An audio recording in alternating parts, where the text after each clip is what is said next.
안녕하세요. 캐세TV 김미영입니다. 오주원입니다. 예, 이제 벚꽃도 피고 탄핵도 되고 네. 봄이 네. 왔습니다. KT에도 봄이 올란가? 그럼요. 아, KT에도 봄이 오고 예, 있습니다. 오고 있는데, 네. 아니, 우리 전 구현모 회장님께서 이재명 캠프의 성장과 통합 싱크탱크 상임 고문단으로 가셨대요. 네. 갑자기 약간 뜬금없는 소리였는데, 지난 4월 16일인가요? 그때 국회에서 아마 음, 이런 정책팀 발족식 같은 게 있었나 봐요. 그 이재명 후보 정책자문단이 성장과 통합이라고 하는 이름으로 출범을 했는데, 거기서 아주 낯익은 이름 하나가 나타났습니다. 네, 구현모 전 대표가 상임 고문으로 네, 그 이름을 올렸더라고요. 네. 네. 저희는 구현모 대표가 이렇게 정치를 하시겠다라고 해서 가신 거에 대해서는 뭐 잘 되시기를 바라고, KT 출신으로서 KT에 설마 나쁘게 되게 하겠어요.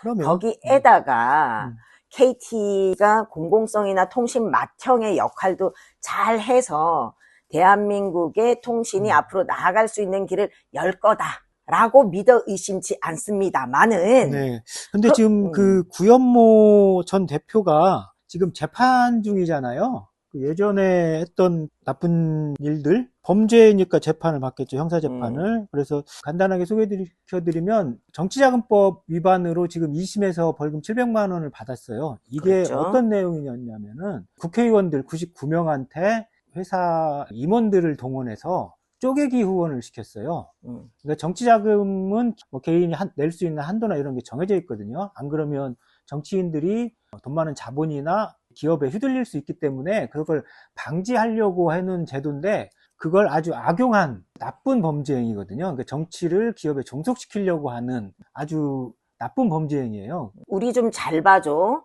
네. 라고 하기 위해서 국회의원들한테 쪼개기로 네. 임원들이나 직원들이 현금을 갖다 준 것이 네. 문제가 돼서 정치자금법으로 지금 700만 원을 받고 있고. 근데 이것만이 아니에요. 그럼요. 그러니까 이게 예. 이 정치자금을 KT 잘 돼야지 뭐 이렇게 해서 사실은 준 것이라기보다는 뭐 그 당시에 대표들 우리 뭐 연임? 연임과 뭐 여러 가지 사건들이 있었죠. 사법 리스크 뭐 국회 출석을 좀 무마하려고 한다든지 아니면 범죄 혐의에서 좀 벗어나려고 하는, 그러니까 개인의 영달을 위해서 회사를 또 동원한 거예요. 회사 입장에서는. 그래서 횡령도 들어가고 본인들의 사법 리스크나 내지는 연임, 기타 등등 사적인 것들에 쓰기 위해서 정치자금법을 위반했다. 네.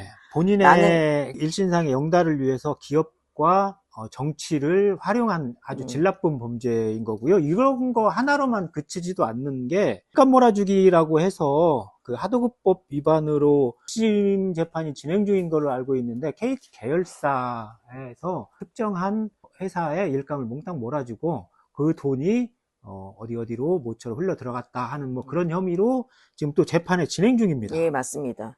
이거는 뭐 과정이 아주 복잡하기 때문에 저희 유튜브에 보시면은 저희가 일감 몰아주기에 대해서도 유튜브를 찍기도 했었는데요. 네. 그래서 일감 몰아주기 이 건으로는 하도급법 위반으로 지금 기소가 되어 있고요. 또 네. 있습니다. 그리고 이게 기억하실지 모르겠는데 지금 현대자동차가 지금 KT 일대 주주잖아요. 이 일대 주주가 되게 된 원인을 제공한 분이 구현모 전 대표거든요. 그렇죠. 그 당시에 이건 본인의 연임, 그러니까 우호 지분 확보를 위해서 KT하고 현대자동차하고 주식을 서로 딜을 했죠. 그 과정에서 에어플러그라고 하는 KT 계열사를 현대자동차에서 투자를 한 거, 실제로는 인수를 한 거죠. 뭐 이런 일들이 있었어요. 그러니까 정말 KT라고 하는 회사를 잘 되게 하기 위해서 그래도 이런 그 범죄나 이런 나쁜 짓을 하면 안 되는데 이 행위의 근본 원인 자체가 본인의 연임이라든지 이런 걸 하기 위한 아주 불순한 의도였다는 거죠. 예. 이 에어플러그는 구현모의 쌍둥이 형인 구준모가 대표고요. 그리고 이거를 KT가 지분을 갖고 있고 이 지분을 현대자동차가 사주고 하는 과정에서 주식 스와핑 같은 것이 일어나서 2대 주주가 됐던 것이고요.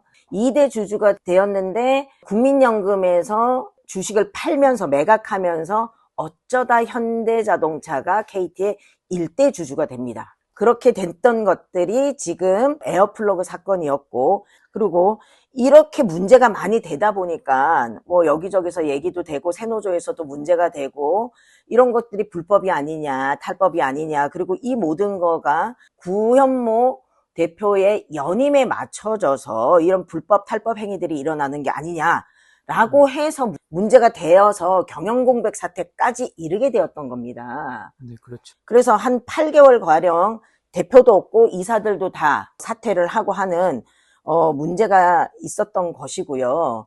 이렇게까지 회사를 어렵게 힘들게 만들었던 구현모 대표께서 지금 이재명 대표의 싱크탱크에 들어가서 기사에 의하면은 AI를 뭐 100조를 투자하겠다라는 얘기를 하셔서 우리는 막 심쿵하고 있네. 뭐 이게 본인의 선택이야 뭐 저희가 판단하고 싶지는 않은데 어쨌든 잘못된 판단인 것 같긴 하지만 본인의 선택이었다고 치더라도 이 구현모 대표가 여기 이재명 차기 대통령으로 유력한 후보의 자문기구죠. 그곳에 상임 고문으로 취임했다라고 하는 것 자체가 민주당이 대선 이후에 KT를 자신들의 전리품으로 낙하산을 꽂으려고 하는 거 아니냐 하는 그런 의혹이 발생하는 겁니다. 그러니까 KT가 어려워진 거는 누구나 다 아시겠지만 그동안에 정권이 바뀔 때마다 내려왔던 그 무수한 낙하산들이 KT를 이렇게 망쳐놨어요.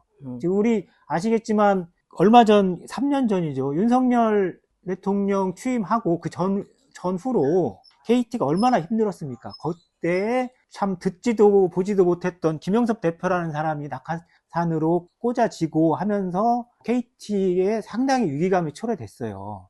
그러니까 이번에는 이런 일이 반복돼서는 안 됩니다. 이재명 대표가 아마 가장 유력한 대선 후보인데 정말로 이런 일 반복돼서는 안 돼요. 더 이상 이런 일이 일어나서는 안 되는 거고 그건 기업에도 불행한 거고 나라에도 불행한 겁니다. 김영섭 대표의 인준 과정을 보면 경영 공백 사태가 있을 때에 3번 대표이사가 엎어지는데 첫 번째, 두 번째에도 이름을 올리지 못했던 게 후보에도 오르지 않았던 게 김영섭 대표였어요. 근데 3차전에 가가지고는 갑자기 김영섭 대표가 KT 대표가 됩니다. 이 얘기는 지역 예선전도 거치지도 않고 막바로 본선 나가서 금메달 딴 거거든요. 말도 안 되는 이런 그 인사가 이루어졌던 거는 KT 내부에 여러 가지 인사상의 문제가 많았던 것이다. 그래서 설마 우리 구현모 대표님께서 KT에 사장으로 오려고 여기 싱크탱크 갔겠어요? KT 좋게 만들려고 그나마 남아있는 애사심으로 가셨겠지. 네, 그래서 이런 것들이 반복되지 않기 위해서는 투명한 인사 시스템 같은 것들이 만들어져야 되는 것이고요. 그 민주당이 집권이 가장 유력하니까 민주당에 대해서 한 말씀 드리면 KT를 이거 내 거야 이렇게 할 게 아니고 KT가 한국통신의 미래를 책임지고 나아갈 수 있도록 KT가 홀로 설 수 있도록 할 수 있는 시스템을 만들어줘야 되는 겁니다. 맞습니다. 이 사회부터 소비자단체라든지 시민단체 아니면 노동자들 이렇게 다양한 목소리들을 수렴할 수 있는 그런 체계로 바꿔야 되는 거고 정말로 대한민국 통신의 미래, 뭐 AI건 뭐건 간에 미래의 먹거리를 마련할 수 있는 그런 식견과 전문성을 가진 대표가 KT 차기 대표로 취임할 수 있도록 그런 여건을 만들어주는 거예요. 어디서 이상한 사람들 꽂을 생각 하지 마시고. 그리고 벌써부터 이재명 후보가 대통령이 되면 누가 온다더라, 누구를 꽂는다더라 하는 얘기들이 벌써 왕왕 있습니다. 네. 그렇게 되면은 KT도 경쟁력이 또 떨어지는 거고 이재명도 거기서 거기구나 라는 얘기밖에 나오지 않을 거예요. 그렇게 안 하겠죠? 안 하겠지. 난 안 할 거라고 믿어. 그렇게 하면 이재명이나 윤석열이나 그 나물의 그 밥이야. 그럼 설마 그렇게 윤석열하고 이재명하고 똔똔대는 건 좀 너무하지 그러니까 않아? 그렇게 하면 그리고 저희들 지켜보겠고요. 그래서 KT에 경쟁력 있는 훌륭한 직원들 많습니다. 그래서 내부에서 알아서 할 수 있게끔 또는 모자라는 부분들이 있다면 투명한 인사 시스템을 가동해서 좋은 인재들이 오고 그것이 기업 경쟁력을 만들고 그래서 앞으로 AI니 로봇이니 얼마나 IT가 해야 될 일들이 많습니까? 그래서 국가 경쟁력을 만드는 것에 KT가 일조하도록 했으면 좋겠다라는 겁니다. 네, 이재명 후보님 그렇게 하실 거죠? 네, 여기까지 하겠습니다. 구독, 좋아요, 알림, 댓글 그리고 많이 많이 퍼날라 주세요. 감사합니다. 네, 고맙습니다.